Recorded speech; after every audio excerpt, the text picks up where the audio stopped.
کہ ایک انسان کو جب میت کو خبر میں رکھا جاتا ہے تو اس پہ کیا بیتتی ہے. تو یہ جسم جو ہوتا ہے نا اندر جو جاتا ہے تو اس میں سب سے پہلے تغیر جہاں ہوتا ہے وہ ناخنوں میں ہوتا ہے. ایک دن ایک رات کے اندر ناخن جھڑنا شروع ہو جاتے ہیں اور پھر اس کے بعد اندر سے باڈی پکنا شروع ہوتی ہے اور 3 دن نہیں گزرتے ہیں باڈی پوری کی پوری پک کے ایک ہی جگہ ہوتی ہے جہاں پھٹنے کے لیے اس کے لیے راہ ہوتی ہے وہ پیٹ ہوتا ہے اور پیٹ پھٹ جاتا ہے. 3 دن بھی نہیں ہوتے گزرتے پیٹ اس کا پھٹ جاتا ہے اور پیٹ پھٹتا ہے تو جو غلاظت اور جو بدبو وہاں سے نکلتی ہے نا اتنی تیز اور زہریلی ہوتی ہے اس بدبو سے کہ اطراف کے جتنے حشرات الارض ہیں جتنے کیڑے مکوڑے اور زہریلے ہیں وہ تمام کے تمام اس بدبو کو سونگتے ہی پہچان لیتے ہیں کہ آج نئی دعوت ہے, نیا بکرا آیا ہوا ہے, کھانا ہے. تمہارے جسم کو تم نے آرائش و زیبائش کے لیے اللہ سے ناراضگی اختیار کر لی, حرام کاری اختیار کر لی. کیا جواب ہے تمہارے پاس جنہوں نے کبھی قرآن کھول کے پڑھائی نہیں, کبھی تم نے دین سکھائی نہیں, عقیدہ سکھائی نہیں؟ کیا جواب دو گے؟ ملائکہ کے پاس جھوٹ بولو گے؟ تمہیں اٹھنا ہے, جواب دینا ہے. اور وہ وقت بھی بڑا کٹھن وقت ہے جب تمہارے اندر اللہ تبارک و تعالی پھر جان ڈالے گا. کو جتنا چاہے اپنے آپ کو تزئین کر لو, مزین کر لو, خوبصورت بنا لو, لیکن یاد رکھو موت کا ایک جھٹکا کافی ہے, وہاں سے تمہارے اندر ویرانی چھا جاتی ہے. ایسی ویرانی کہ انسان میت کو دیکھ نہیں سکتا. آج تو بہت سے لوگ ہیں جو اپنی باوا کی میت کو بھی نہیں دیکھتے. کیا وہاں کھڑیں گے تھے اسرائیل اسے بھی پکڑ لوگ چل جائیں گے تھے. اس کے سے انہیں کیا ہے دھلانے نہلانے بھی غسال کو بلا تھا. حالانکہ اسرائیل کا لفظ حدیث میں نہیں آیا, کہیں بھی ملک الموت کا لفظ آیا ہے. بہرکیف مشہور ہو گیا ہے کہ وہ کیا ہے روح نکالتے ہیں. لیکن ہمیں موت سے اتنا ڈر ہے کہ ہم کیا ہے اپنے عزیزوں کو بھی نہیں نہلاتے.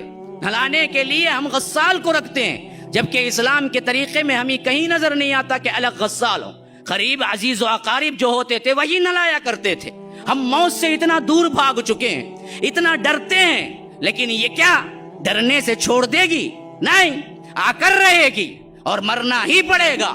مرتے ہی ہوتا کیا ہے وہی گھر جس کو تم نے سینچ کے اپنے خون پسینے سے بنوایا ہے. خود کے بیٹے ایک دن سے زیادہ تمہیں رکھنے کے لیے تیار نہیں ہوتے. ہاں نکلو یہاں سے, تمہارا کام ختم.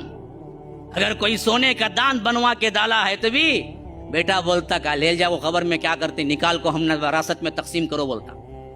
ہاں کوئی چیز چھوڑی نہیں جاتی, سب کچھ نکال کے اسے کیا ہے کفن میں لپٹا کے, وہ بھی حکم ہے, ورنہ تو ننگا ہی دفنا دیتے. ننگا پیدا ہوا تھا, شکر ہے کہ اللہ نے حکم دیا ملبوس کر کے دفناؤ. تو ہمیں کیا ہے دفن کیا جاتا ہے تو کفن پہنا کے. پھر اس کے بعد ہوتا کیا ہے, میں نے ایک جگہ سائنٹیفکلی پڑھا تھا کہ ایک انسان کو جب میت کو خبر میں رکھا جاتا ہے تو اس پہ کیا بیتتی ہے. ایک اچھا آرٹیکل تھا, مضمون بڑا جامع بھی تھا. وہ کہتا ہے کہ ہم نے جب سائنسی لحاظ سے تحقیق کی تو یہ جسم جو ہوتا ہے نا اندر جو جاتا ہے تو اس میں سب سے پہلے تغیر جہاں ہوتا ہے وہ ناخنوں میں ہوتا ہے. ایک دن ایک رات کے اندر ناخن جھڑنا شروع ہو جاتے ہیں اور پھر اس کے بعد اندر سے باڈی پکنا شروع ہوتی ہے اور 3 دن نہیں گزرتے ہیں باڈی پوری کی پوری پک کے ایک ہی جگہ ہوتی ہے جہاں پھٹنے کے لیے اس کے لیے راہ ہوتی ہے وہ پیٹ ہوتا ہے اور پیٹ پھٹ جاتا ہے. 3 دن بھی نہیں ہوتے گزرتے پیٹ اس کا پھٹ جاتا ہے اور پیٹ پھٹتا ہے تو جو غلاظت اور جو بدبو وہاں سے نکلتی ہے نا اتنی تیز اور زہریلی ہوتی ہے اس بدبو سے کہ اطراف کے جتنے حشرات الارض ہیں جتنے کیڑے مکوڑے اور زہریلے ہیں وہ تمام کے تمام اس بدبو کو سونگتے ہی پہچان لیتے ہیں کہ آج نئی دعوت ہے, نیا بکرا آیا ہوا ہے, کھانا ہے. ہاں اللہ نے وہ سینس رکھا ہے اس کے اندر. جب پیٹ پھٹتا ہے نا وہ پیٹ پھٹنے سے جو زہریلی گیس نکلتی ہے اور وہ غلاظت نکلتی ہے تو وہ تیز دار جو بدبو ہوتی ہے وہ بدبو زمین کے اندر پھیلتی ہے قبر میں، تو سائنسدان لکھتے ہیں، کہتے ہیں کہ وہ دراصل جیسے ہی آگے جاتی ہے تو مٹی کے اندر جو حشرات الارض ہیں اور خاص کر زہریلے کیڑے مکوڑے ہیں، ان کو وہ سینس جیسے ہی لگتی ہے ان کو معلوم ہو جاتا ہے کہ نیا مردہ ابھی دفن ہوا ہے، کھانے کے لیے جمع ہو جاؤ، آج رات دعوت ہے، تو وہ پورے کے پورے جمع ہو جاتے ہیں۔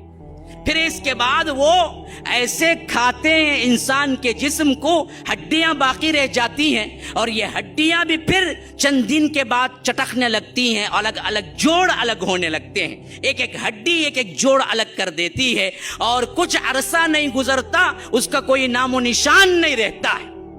یہ حالت ہو کر رہنے والی ہے ہر کسی کی۔ تمہارے جسم کو تم نے آرائش و زیبائش کے لیے اللہ سے ناراضگی اختیار کر لی، حرام کاری اختیار کر لی۔ ہاں، جو روز روز اللہ کے رسول کی سنت کو گٹر کی نالیوں میں بہاتے ہوئے نہیں ڈرتے، شیونگ اٹھتے ہی شیونگ کرتا بدبخت، اللہ کے رسول کو یہ چہرہ دیکھنا تک پسند نہیں تھا۔ تم حوض کوثر کا جام لوگے شیونگ کر کے مر کے، یاد رکھو وہیں تمہاری کیا سختی شروع ہو جائے گی جب ملک الموت دیکھیں گے میت آئی ہے بغیر داڑھی کے، پکڑو اسے، نشانی تو لے کے نہیں آیا۔ ایک ہی تو عمل، ایک ایسا عمل ہے نا جی جو نامہ اعمال میں نہیں تمہارے ساتھ آتا ہے، باقی سارے عمل تو نامہ اعمال میں آتے ہیں۔ ایک عمل وہ ہے جو تمہارے ساتھ آتا ہے، وہ ہے داڑھی۔ داڑھی لے کے جاؤ گے تو کم از کم کیا ہے، ملائکہ جیسے دیکھیں گے پہچان لیں گے کہ یہ دراصل رسول کا امتی آیا ہے، لیکن ہم نے تو اس کا بھی لحاظ نہیں رکھا۔ تو یاد رکھیے، پھر یہاں سے جب سوالات کا سلسلہ شروع ہوا تو یاد رکھو جس کا سوال ہو گیا اس سے بھی یہ سوال چوتھا ہوگا، ترمذی وغیرہ کی روایت کے مطابق۔ 3 سوالات تو مشہور ہو گئے، لیکن 4واں بھی ایک سوال ہے، تو نے کیسے جانا؟ جو بندہ جواب دیا ہے وہ کہے گا قرأت کتاب اللہ وآمنت وصدقت بہ، میں نے اللہ کی کتاب پڑھی، اس پر ایمان لایا، اس پر تصدیق کی۔ اور جو بندہ کبھی قرآن پڑھا ہی نہیں، باپ دادا کے دین پہ تھا، یاد رکھو وہاں جھوٹ بول سکے گا؟ اللہ کی قسم کھا کے پوچھتا ہوں، بیٹھنے والے جو ہیں کبھی جنہوں نے قرآن کو چھوا تک نہیں، جب فرشتے جواب کے لیے پوچھیں گے اگر تم جواب دے بھی چکو، کیسے تجھے معلوم ہوا؟ کیا جواب ہے تمہارے پاس؟ جنہوں نے کبھی قرآن کھول کے پڑھائی نہیں، کبھی تم نے دین سکھائی نہیں، عقیدہ سکھائی نہیں، کیا جواب دو گے؟ ملائکہ کے پاس جھوٹ بولو گے کہ قرأت کتاب اللہ، میں اللہ کی کتاب پڑھا؟ وہاں تو رو گے، گڑ گڑاؤ گے، ہاں کہو گے کہ اقول الناس ما یقول، میں تو وہی کہتا ہوں جو لوگ کہتے رہے، یا مجھے معلوم نہیں تھا، میں نے جو پڑھا جو سیکھا بس باپ داداؤں کا دین تھا۔ تو اللہ تبارک و تعالی اپنے حبیب کے ذریعے بتا رہا ہے کہ دیکھو پھر اس کے ساتھ کیا سلوک ہوگا۔ فرشتے لوہ کی ہتھوڑی اٹھائیں گے، حدیث میں آتا ہے کہ کہیں گے لا دریت ولا تلیت، اے بدبخت تو نے تلاوت بھی نہیں کی، تم نے جانا بھی نہیں۔ پھر اس کے بعد اسے زور سے ماریں گا اور ایسی چیخ چیخے گا جن و انس کے علاوہ تمام مخلوق سنتی ہے۔ اور اللہ کے رسول نے فرمایا دوسری جگہ، میں دعا کرتا اللہ تبارک و تعالی عذاب قبر کو سنا دے، لیکن مجھے ڈر محسوس ہوا کہ کہیں تم لوگ مردوں کو دفنانا نہ چھوڑ دو۔ یہ ہو کر رہنا ہے، ہر ایک کو تیاری کرنی ہے۔ پھر اس کے بعد کیا ہوگا؟ عذاب قبر کا جتنا ہے مرحلہ، یا عذاب برزخ کا، یا برزخ کی زندگی کا، پھر اس کے بعد تمہیں اٹھنا ہے، جواب دینا ہے، اور وہ وقت بھی بڑا کٹھن وقت ہے جب تمہارے اندر اللہ تبارک و تعالی پھر جان ڈالے گا۔ اللہ تبارک و تعالی حشر کے میدان میں کھڑے ہونے کا اور وہاں پر سوال و جواب کا کئی مناظر ایسے رکھا ہے قرآن کے اندر، اگر عقل و ہوش کے ساتھ پڑھو گے تو رونگٹے کھڑے ہو جائیں گے۔ اور اس حیثیت میں تمہیں گزرنا ہی ہے، وہاں سے گزرے بغیر کوئی چارہ کار نہیں۔ اس کے لیے تم نے کیا تیاری کر رکھی ہے؟ سورہ حاقہ میں فرمایا فَأَمَّا مَنْ أُوتِيَ كِتَابَهُ بِيَمِينِهِ فَيَقُولُ هَاؤُمُ اقْرَءُوا كِتَابِيَهْ إِنِّي ظَنَنْتُ عَنِّي مُلَاقٍ حِسَابِيَهْ فَهُوَ فِي عِيشَةٍ رَاضِيَةٍ فِي جَنَّةٍ عَالِيَةٍ قُطُوفُهَا دَانِيَةٌ كُلُوا وَاشْرَبُوا هَنِيئًا بِمَا أَسْلَفْتُمْ فِي الْأَيَّامِ الْخَالِيَةِ وَأَمَّا مَنْ أُوتِيَ كِتَابَهُ بِشِمَالِهِ فيقول يا ليتني لم أوت كتابيه ولم أدر ما حسابيه يا ليتها كانت القاضية ما أغنى عني ماليه هلك عني سلطانيه خذوه فغلوه ثم الجحيم صلوه ثم في سلسلة ذرعها 70 ذراعا فاسلكوه إنه كان لا يؤمن بالله العظيم. اللہ تبارک و تعالی وہ منظر کیسے کھینچ رہا ہے. تم بیٹھ کے موویز دیکھتے ہو نا ٹی وی میں, اللہ تبارک و تعالی قرآن کے اندر قیامت کا منظر اسی طرح اتار رہا ہے. فرمایا جس کے سیدھے ہاتھ میں نامہ اعمال دیے جائیں گے, من اوتی کتابہ بیمینہ فیقول ہاؤم, وہ ایک چیخ لگائے گا کہ کہے گا کہ اقرأوا کتابیہ, دیکھو دیکھو میری کتاب پڑھ لو, میرا نامہ اعمال پڑھ لو. ہاں جو پاس ہو جاتے ہیں نا جی, یہاں پر بھی دن میں اعلیٰ نمبرات لے لیے تو آپ اس کی مارک شیٹ نہ بھی دیکھیں, 10 لوگوں کو بتاتا پھرے گا, معلوم ہے میرے مارک شیٹ آپ دیکھے نہیں دیکھے نہیں, لو میری مارک شیٹ دیکھو. ایسا ہی جب جنت کا پروانہ مل جائے گا تو وہ لوگوں کو دکھاتا پھرے گا, دیکھو دیکھو یہ دیکھو میری مارک شیٹ.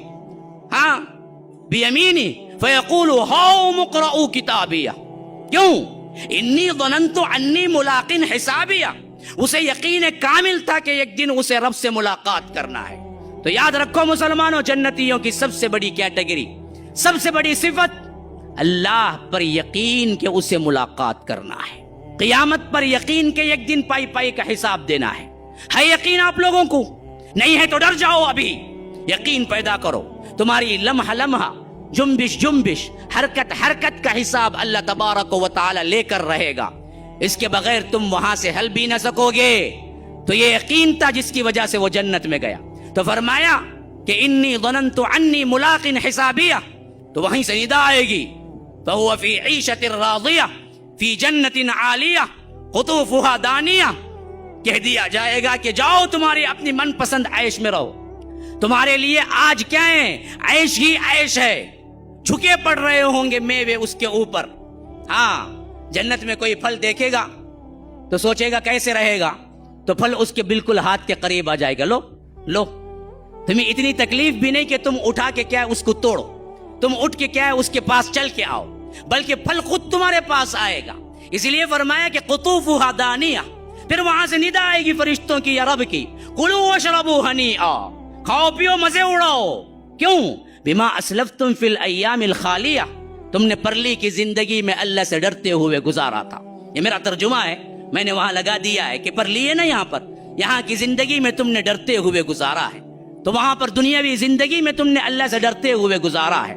اور ادھر جنہوں نے اللہ کے ڈر کے ساتھ اطاعت کے ساتھ زندگی نہیں گزاری, تو فرمایا وَأَمَّا مَنْ أُوتِيَ كِتَابَهُ بِشِمَالِهِ, بائیں ہاتھ میں جس کو دیا جائے گا نامہ اعمال, فَيَقُولُ يَا لَيْتَنِي لَمْ أُوتَ كِتَابِيَهْ, وہ کہے گا کہ ہائے مجھے یہ کتاب نہ دی گئی ہوتی. مارک شیٹ دیکھ کے بھی کیا ہے, اگر فیل ہے تو چھپاتا پھرتا یہاں کا بندہ. یہی حال اس وقت کا جہنمی کا ہوگا, وہ چھپاتا پھر رہا ہوگا, کہہ رہا ہوگا کہ کاش کہ مجھے نہیں دی جاتی. لم اوت کتابیہ ولم ادری ما حسابیہ.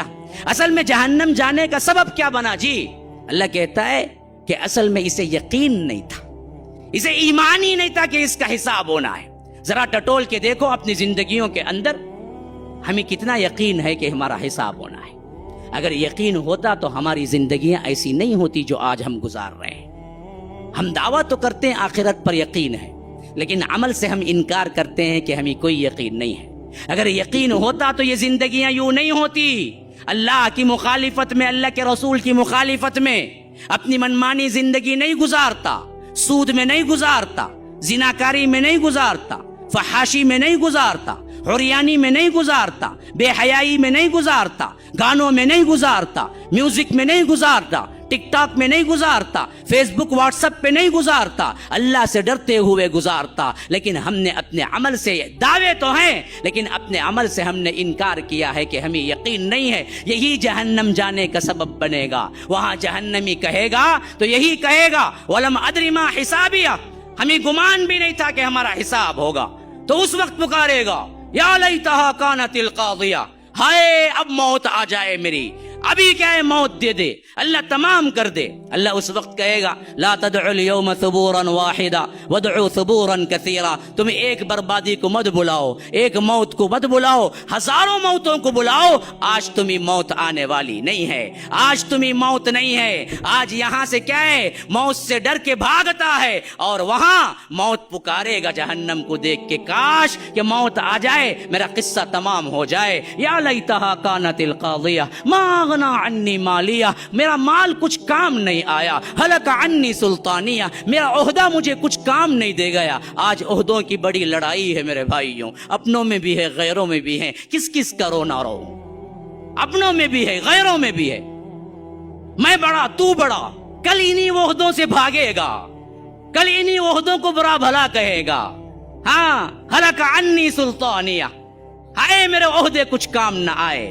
تو وہاں سے ندا آئے گی, رب کی ندا یا فرشتوں, خذوہ, پکڑو اس بدبخت کو, فغلوہ, باندھو اس کو, جگڑو. کیسے؟ ثم فی سلسلۃ ذرعها 70 ذراعا فاسلکوہ, 70 گز ہاتھ لمبی زنجیروں سے اسے جکڑ دو. کیوں؟ یہ اللہ رب العالمین پر ایمان نہیں لایا تھا.